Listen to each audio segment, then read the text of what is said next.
땅 주인 모르게 초지를 임대해 잔디를 심고 농사를 짓는 황당한 일이 벌어졌습니다. 제주시가 뒤늦게 원상복구 명령을 내렸지만 이행되지 않고 있습니다. 제주 4.3이 올해 국가추념일로 지정됐지만 4.3의 완전한 해결을 위해서 원희룡 당선인이 풀어야 할 과제가 많습니다.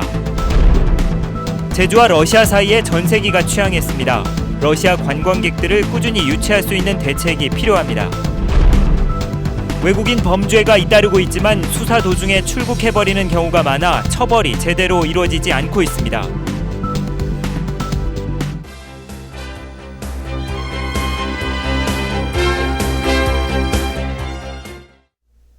여러분 안녕하십니까? 뉴스데스크 제주입니다. 땅 주인도 모르는 사이에 초지 9만여 제곱미터가 개간되는 황당한 일이 생겼습니다. 임대계약에 얽히고 설킨 데다 초지 무단 점용에 대한 관리 규정도 구체적이지 않아 토지주는 애만 태우고 있습니다. 김현선 기자입니다. 애월읍 소길리의 임야. 이 일대 9만여 제곱미터를 부인 명의로 구입한 박재호 씨는 몇 달 전 이곳을 찾았다 깜짝 놀랐습니다. 자신도 모르는 새 개간돼 조경용 잔디가 심어져 있었기 때문입니다. 잔디를 계속 심어나가기 위해 곳곳에 잔디를 이렇듯 쌓아놓은 흔적도 보입니다. 한쪽에는 물을 심었던 흔적이 보이고 버려진 무청이 곳곳에서 썩어가고 있습니다. 기가 막히죠. 노탈이 그 형의 물꼬를 잘못 잡아놔가지고 보다시피 땅이 다 지금 훼손되고 있어요. 지난해 5월 박 씨의 지인이 박 씨 몰래 영농조합 대표 A 씨와 임대 계약을 하고 A 씨는 다시 조경업체 대표 B 씨와 계약을 맺어 벌어진 일입니다. 더구나 박 씨 땅은 초지여서 무단으로 농사를 지으면 초지법에 의해 초지 조성 단가의 3배 이하의 벌금을 내야 합니다. 진짜 없는 분이 잔디를 심어서 물을 심어서 이렇게 했다면은 그냥 그런가 하고 넘어가죠. 13,000평 이상 되고 또 5,000평 이상 되는 데에서 행위를 벌어진 일입니다. 그러면 이 사람들이 전문적인 사람들이고 또 제주시는 뒤늦게 이 같은 사실을 알고 무단 점용한 조경업체 대표 B 씨를 경찰에 고발하고 보름 내에 원상복구하도록 명령했습니다. 하지만 석 달 가까이 지나도록 원상복구는 되지 않았습니다. 저희가 기한 내에 원상복구를 하지 않는 경우에 따로 저희가 조치할 수 있는 상황은 없고요. 부족한 부분에 대해서는 이번에 발견된 점은 우리 농림수산식품부로 해가지고 법 개정이라든가 이런 거를 요구를 할 예정입니다. 올 초 제주시가 벌인 일제 단속에서 적발된 초지 무단 점용 사례는 120여 필지 200여 헥타르, 허술한 관리 규정과 행정기관의 무관심 등으로 초지 무단 점용 행위는 끊이질 않고 있습니다. MBC 뉴스 김현선입니다. 원희룡 제주지사 당선인의 새도정 준비위원회가 오늘부터 분과별 업무를 시작했습니다. 새도정 준비위원회는 오늘부터 12개 분과별로 도청 실국별 업무 보고를 받는 등 도정 업무 인수에 착수했습니다. 준비위원회는 오는 16일까지 업무 보고가 끝나면 민선 6기 도정 목표와 공약 실현 방안을 마련한 뒤 오는 30일 최종 보고서를 발표합니다. 제주 4.3이 올해 국가추념일로 지정됐지만 4.3의 완전한 해결을 위해서는 넘어야 할 산이 많습니다. 원희룡 당선인이 풀어야 할 제주 4.3의 과제를 현재훈 기자가 보도합니다. 4.3 평화공원의 마지막 사업인 3단계 조성 사업은 도로 건너편 17만 제곱미터 부지에 국비 401억 원을 투입하는 사업입니다. 하지만 2008년 들어선 이명박 정부는 사업비를 120억으로 줄였고 국회가 편성한 예산마저 수년째 집행을 거부했습니다. 원희룡 당선인은 4.3의 완전한 해결을 위한 첫걸음으로 4.3 평화공원의 정상화를 약속했습니다. 3단계 조성 계획을 당초대로 복원해서 추진하겠습니다. 120억 원이 아니라 401억 원의 국비를 확보해서 하대 부지에 복합문화시설 및 4.3 치유센터, 4.3 올레길을 조성하겠습니다. 하지만 현 정부의 4.3에 대한 인식과 정치 지형을 고려할 때 비관적인 전망이 나옵니다. 4.3에 대해서의 중요성을 인식 못하는 인삼 정권에서 원상 회복이라고 하는 이런 작업이 가능하겠느냐 하는데 아예 불가능하다고 그럽니다. 원희룡 당선인은 4.3 평화재단에 대한 정부 출연금을 확대하고 유가족과 생존자에 대한 의료비와 생활지원금을 현실화하겠다고 공약했지만 국비 확보가 관건입니다. 지난 노무현 정부 때 19군데에 대해서 국비를 들여서 하기로 했었는데 3군데만 하고 그쳐버렸습니다. 문화재 등록을 통해서 정비를 한다든지 다양한 방법을 모색해야 할 것이라고 생각합니다. 화해와 상생을 위한 지역사회의 노력에 찬물을 끼얹는 보수단체의 4.3 역사 왜곡 시도에 대해서도 단호한 대응이 요구됩니다. 원희룡 당선인은 4.3 특별법이 규정한 모든 사업을 법대로 정상적으로 추진하겠다고 약속했습니다. 4.3의 완전한 해결이 가시화될지 주목됩니다. MBC 뉴스 현재훈입니다. 문창극 국무총리 후보자의 제주 4.3 관련 발언과 관련한 비판이 이어지고 있습니다. 강창일, 김우남, 김재윤 제주지역 국회의원 3명과 새정치민주연합 제주도당은 오늘 성명을 통해 문 후보자가 제주 4.3을 공산주의자들이 반란을 일으킨 폭동이라고 말한 것은 파탄 수준의 역사 인식에서 나온 망언이라며 총리 후보자 지명 철회를 촉구했습니다. 정의당 제주도당도 문 후보자의 망언을 규탄한다는 성명을 내고 박근혜 대통령이 제주 4.3을 국가 추념일로 지정한 첫 해에 낡은 인식을 가진 극우 인사가 총리 후보자로 지명된 데에 대해 강력히 규탄한다고 밝혔습니다.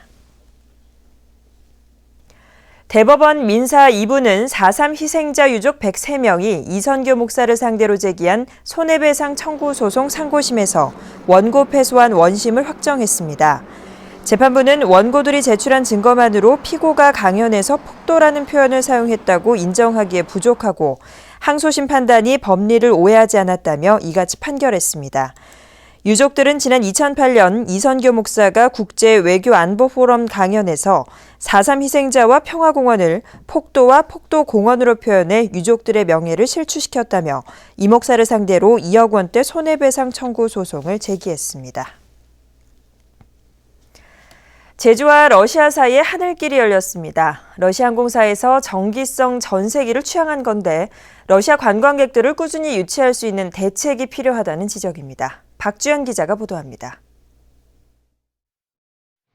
러시아 극동 지역인 하바롭스크에서 관광객 90여 명을 실은 항공기가 제주에 도착했습니다. 러시아 전세기가 제주에 내린 건 이번이 처음입니다.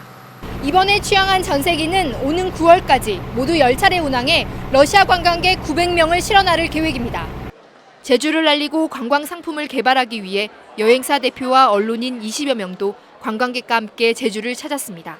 Наверное, такое прям идеальное совмещение экскурсионного тура с туром чисто пляжного отдыха. 러시아 관광객들이 가장 먼저 찾은 곳은 푸른 바다가 보이는 용두암. 해변에서 휴양을 선호하는 러시아 관광객에게 제주섬은 매력적일 수밖에 없습니다. Первое впечатление – это ощущение покоя, спокойствия, чистого воздуха и прекрасного моря. 러시아 관광객들은 일주일 동안 제주에 머물며 주요 관광지와 해수욕장은 물론 의료 관광시설도 둘러볼 예정입니다. 러시아 관광객들은 평균 체류 기간이 10.9일로 외국인 관광객 평균 6.8일보다 훨씬 길고 씀씀이도 1인당 2,101달러로 중국인에 이어 두 번째로 큽니다. 개별 관광객이 한 94% 정도가 된다는 점입니다.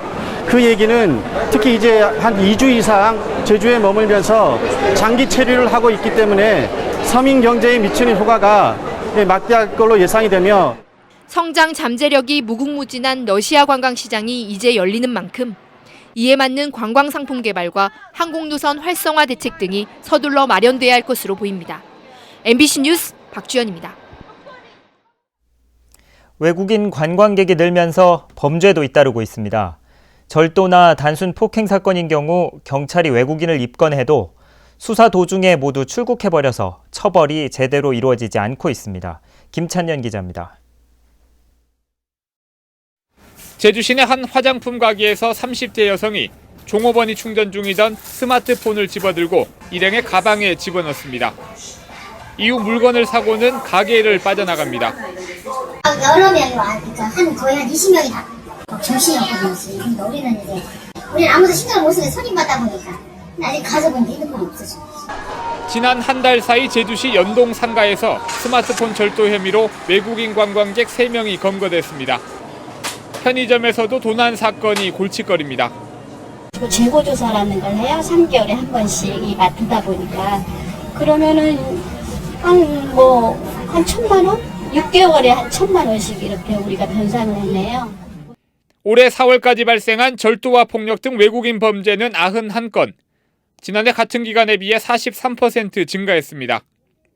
문제는 단순 사건의 경우 경찰이 외국인 관광객을 입건해도 수사 도중 출국해버리기 때문에 약식 기소 등을 통해 벌금을 부과해도 정작 벌금을 낼 사람이 없는 겁니다. 법원 판결이 나오기 전에는 출국 금지를 내릴 수 없기 때문입니다. 늘어나는 외국인 범죄를 줄이기 위해서는 수사와 사법기관의 유기적인 협조 체제를 갖추고 신속한 수사와 판결이 내려지는 등 제도적 보완책이 필요하다는 지적이 나오고 있습니다. MBC 뉴스 김찬년입니다. 감귤 1번과 출하를 생산자 단체에 맡겨야 한다는 의견이 제시됐습니다. 노지감귤 수요와 품질 기준 재설정 연구 용역을 맡은 농식품유통연구원은 오늘 최종 보고회에서 노지감귤 적정 생산량을 58만 톤에서 55만 톤으로 재설정하고 1번과 출하는 생산자 단체가 자율적으로 정하는 게 바람직하다고 밝혔습니다. 노지감귤 1번과를 출하할 경우에는 전체 출하량이 5.3% 늘어나 가격이 8% 정도 하락하는 것으로 예측돼 가격이 폭락할 경우 행정기관에서 수급을 조절할 수 있는 수단을 확보해야 한다고 덧붙였습니다. 제주지방검찰청은 여객선 화물 과적 조작 의혹과 관련해 제주항운노조 위원장인 57살 전모 씨와 해운업체 대표인 62살 김모 씨 등 2명에 대해 선박 안전운항 업무방해 혐의로 구속영장을 청구했습니다. 이들은 2011년부터 올해 4월까지 제주항운노조와 하역업체 간부 등 6명과 공모해 화물 적재 관련 문서를 허위로 작성한 혐의를 받고 있으며 검찰은 그제 체포영장을 발부받아 이들을 체포했습니다. 검찰은 또 이 과정에서 화물 과적을 묵인하는 조건으로 금품이 오갔을 가능성에 대해서도 조사하고 있습니다. 세월호 사고 당시 제주해상교통관제센터의 각종 기록이 보존됩니다. 제주지방법원은 세월호 유가족 전모 씨가 신청한 증거보전 신청을 받아들여 제주해상교통관제센터의 교신 기록과 녹음 파일, 자동 식별장치 기록 등의 원본 파일을 확보할 계획입니다.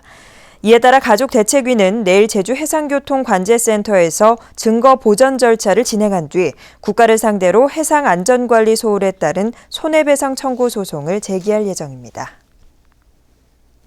오늘 저녁 6시 50분쯤 숲터널 부근 516도로에서 제주시에서 서귀포시로 가던 시외버스가 길 옆 도랑으로 넘어졌습니다. 이 사고로 버스에 타고 있던 승객 34명이 다쳐 제주시와 서귀포 시내병원에서 치료를 받고 있습니다. 경찰은 버스에서 펑하는 소리가 난 뒤 사고가 났다는 승객들의 말을 바탕으로 운전자 등을 상대로 정확한 사고 경위를 조사하고 있습니다. 뉴스데스크 제주였습니다. 여러분 고맙습니다.